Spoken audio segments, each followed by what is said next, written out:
Just like Cougar fans come together for BYU basketball, the community gathers around KSL each morning for important news. Listen tomorrow between 5 and 9 to KSL News Radio.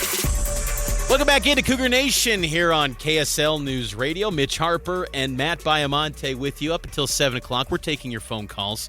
801-575-8255, talking all things BYU basketball. The question of the day today, what's been the biggest surprise to you, Cougar Nation, through BYU's first 10 games in Big 12 play? What's kind of surprised you the most? We'll get your thoughts and your reaction and here on the show. What's been the biggest surprise to you, Matt? That they have 5 wins. Really? I mean, this is the Big 12, Mitch. And the thing that's crazy is they probably should have 7 or 8 out of the first 10. And this is the best league in basketball and has been for a number of years. I don't think anyone, even the blue-goggled Cougar fans out there, couldn't have expected this. A team that struggled in their final year in the WCC jumps up to the Big 12 and is in the upper half of the league and is competing with ranked teams on a nightly basis. That is shocking, Mitch. Yeah, it's been such a fun thing to see BYU having this success. And now my biggest surprise, and let me just preface this by saying the Big 12 is hands down the best league in America. I'm writing a piece right now they'll publish tonight, getting ready for tomorrow's game against UCF, that this is the best league. They didn't game the system. Even Mark Pope talked about that in the media session. But I am a little bit surprised, Matt, that this league isn't as top-end difficult as I was maybe expecting. I thought the Kansases, the Houstons, the Baylors would just be downright untouchable. And look, BYU hasn't beat those teams yet. They lost to Baylor, they lost to Houston. But BYU looked like they belonged. And maybe is it a case of BYU is what the advanced metrics have said all along, that they are one of the elite teams in college basketball? I don't know yet, because maybe I'm just struggling mentally to compute that BYU might be one of the best teams in college basketball this year, but I didn't see BYU against Houston get outclassed, and that's kind of surprised me, because I thought Houston would be the type of team that would roll into Provo and just, outman BYU, but that hasn't been the case, and BYU looks like they belong. And I think that's been a surprise to me. What about you? What would you agree with that it's been surprising the top end of this league hasn't been maybe as good as we thought? Maybe a little bit, but I also feel like there aren't great teams in college basketball anymore. True. And it's been that way for a number of years. That's how a San Diego State can make a run to the national championship game, because there's not 3 or 4 juggernaut teams. I prefer this, personally, rather than the old days of a great Duke team or a great North Carolina team or even a great Kansas team that you felt like, okay, they're just going to roll through and get to the Final Four. That's not the case right now, and I think it makes the tournament a lot more fun knowing it's wide open to double-digit number of teams rather than 3 or 4. Here's a thought, too, and this just kind of popped in my head. So this is a little bit off the cuff, Matt, but is the journey in college basketball a little more fun than college football? And I ask that because I just feel like everyone's got everything in front of them. Any team in all of college basketball, they feel like they can go win something and play for something big. And I know college football is going to have a 12-team playoff starting this year, and that's exciting. I can't wait to see that, because the winner of the Big 12 will likely play in that thing. And I feel like, not likely, they will play in that thing. But that's one thing I do love about college basketball is everyone still feels like they're dreaming of something big. And you almost wonder long-term if, with how the shift in these sports and the power structure of the leagues, you wonder if, BYU playing in the best league year after year in hoops, do we ever see a day where, BYU basketball takes on the fan interest to the level of BYU football? I don't know. I just kind of wonder long-term. The only devil's advocate point to that, Mitch, and I don't think you're wrong, the fact that there's more teams, especially now than in previous years in college basketball, that have a chance to make a deep run in the tournament, it makes the season a lot of fun to follow. However, nobody can do it like college football in terms of the energy on a Saturday. It's just the urgency, the energy, it's unmatched. Not even the NFL has that, and I think that's why college football is so popular and the playoffs going to be great. There aren't singular games in college hoops that you can't sleep the night before because the game is so exciting like college football. Producer Nate, is this accurate? Am I seeing this right now on the phone line? You talk about energy. Let's get out of the phone line, 801-575-8255. Am I reading this right? This is Beckham, the Cougar Tail King. Beckham, you're on KSL News Radio.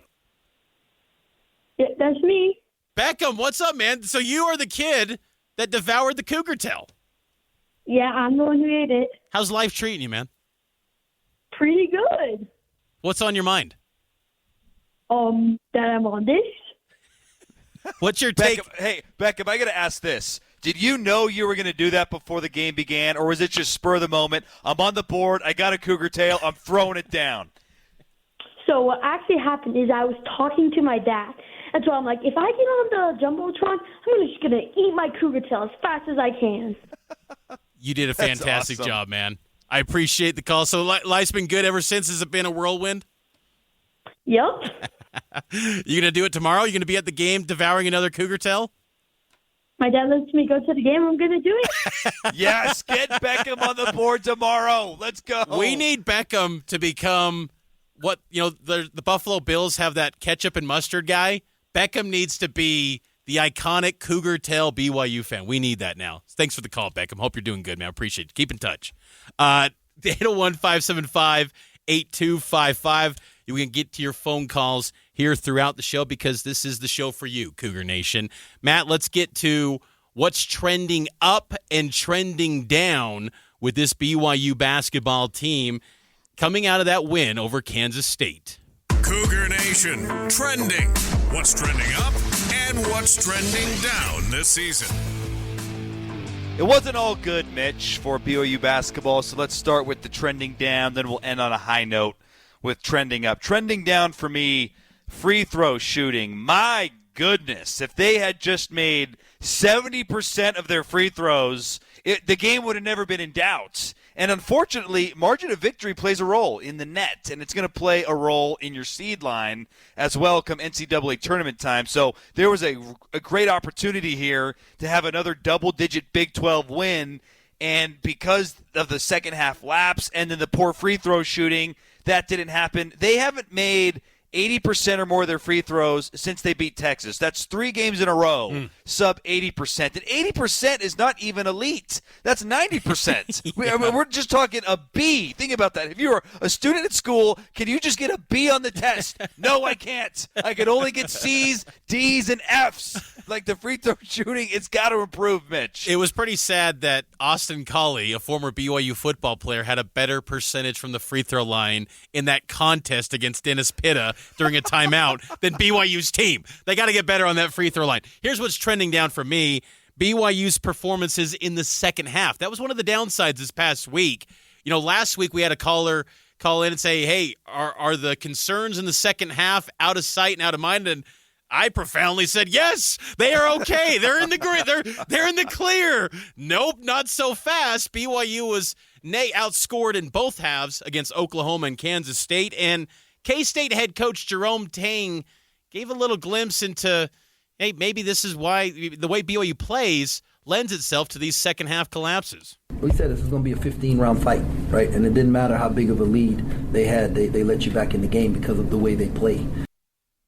That was from Jerome Tang, and you can't argue with that. The way that BYU does play as a jump shooting team, it will give opportunities for the opponent to get back into it. What's trending up for you, Matt? Trending up for me, Mitch, and this kind of coincides with our takeaway at the top of the show, the starting lineup change. Bench points, back to 30 points. When BYU was killing people in non-conference play, they were the top team in the country in bench points. Now, injuries and illness, it forced starting lineup changes. This is not a situation where this coaching staff, led by Mark Pope, wants to be consistently changing things up. That's just how it's been, and it's been unfortunate in that regard. But I like, by moving Foose and Jackson back to the bench, you're going to increase bench points. You're going to open opportunity for the starters to get going. Noah Waterman, notably 11 points. Trevin Nell, 10 in the starting role. And then at the end of the game, you'll get the best players on the floor, and they'll do their thing. But it was nice to see bench points ticking back up. Great pick. And for me, trending up is the front court. I thought they outplayed Kansas State for the first 35 minutes until K-State made their run, but I thought Khalifa, I thought Foose, both of which got 20 minutes each. Both those players played great, and to think that Atiki Ali-Atiki, who's given BYU some good games this year, is the third guy and not in the rotation right now because of how deep they're going. BYU's in a good spot there, and Noah Waterman's still giving them good minutes as he works his way back from the illness that he's dealt with. So I think that front court is on its way up, Matt, as March is peeking around the corner. All right, Mitch, let's take another break. We're not done taking your calls, though. We got one more segment to go.